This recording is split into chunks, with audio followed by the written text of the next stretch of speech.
I saw her face on TikTok before I even answered the call. Black streaks ran down her cheeks, mascara smudged, eyes red, lips trembling. My sister, the one who said I was family, the one who said love was everything, and yet she didn't want me at her wedding. It's just a tough cut, they said. Tough cut? Like I was some optional accessory? I smiled, calmly. Inside, I was already miles away. Barbados. I remember the day she called me excitedly 3 years ago, voice like sunlight in a dark room. We were inseparable then. Every birthday, every secret, every heartbreak, I was there. I gave her the world and never asked for an inch. I believed in her, in us. And she plotted my absence like a silent knife in my back. I noticed the shift months ago. Subtle, almost invisible. A canceled brunch here, a deleted message there. Invitations that never arrived. I brushed it off at first. She's busy. I'm reading too much into it, I told myself. But the pattern emerged. She excluded me from her joy, piece by piece. A text from a friend finally confirmed it. She doesn't want you at the wedding. That moment, shock, betrayal, ice in my veins. But I didn't cry, not then, not ever. I planned, quietly, methodically. No one knew. I traced every post, every hint of vanity, every vulnerable moment she shared online. I found her obsession with appearances, the need for validation, and I built my revenge around it.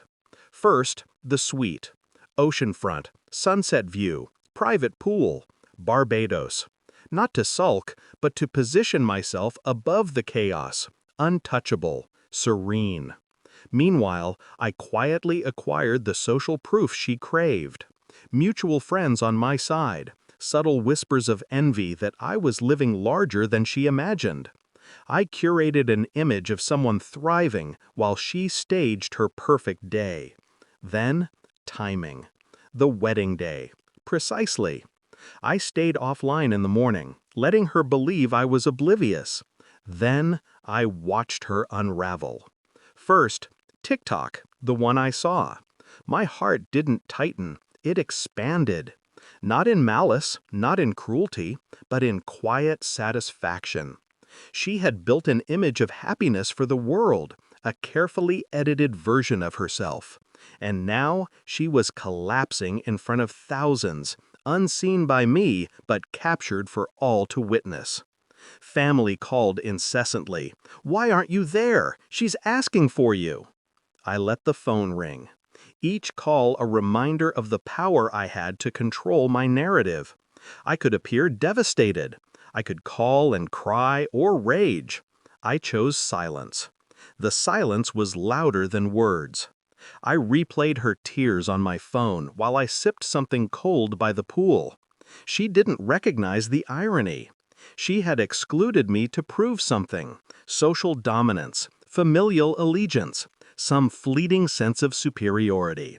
And she had succeeded, on the surface. But she forgot one detail. I didn't need her permission to exist, to win, to be seen. By evening, the flood of posts began. Candid shots, the highlight reel, her exultant smiles, carefully timed, the vows she thought I'd miss. I uploaded a single photo. Me on the balcony, backlit by the golden sunset, cocktail in hand, a soft smile. Caption: "Life's tides bring you exactly where you need to be." Nothing else. No explanation. No tag. Just presence. And it stung her more than 1,000 arguments could. I thought about confronting her afterward, face to face. I imagined the words, measured and precise. "I didn't need your invitation to be happy. You need me to see yours unravel." But I didn't. I let the universe deliver that verdict. Watching her crumble online, knowing she couldn't rewrite her story, was enough. I didn't gloat. I just existed, unshaken, unshaken by the betrayal that once felt like a canyon in my chest. Betrayal teaches you patience. Revenge teaches you strategy. Triumph, real triumph, teaches you silence. The day ended. I walked barefoot on the balcony, waves crashing below, feeling every shred of grief transform into clarity. I was no longer the sister who waited for permission, who hoped for inclusion. I was the sister who chose her own horizon. And in that horizon, she existed only as a memory of what I refused to be: small, overlooked, dependent on someone else's validation. I smiled, quietly. Finally, I was free.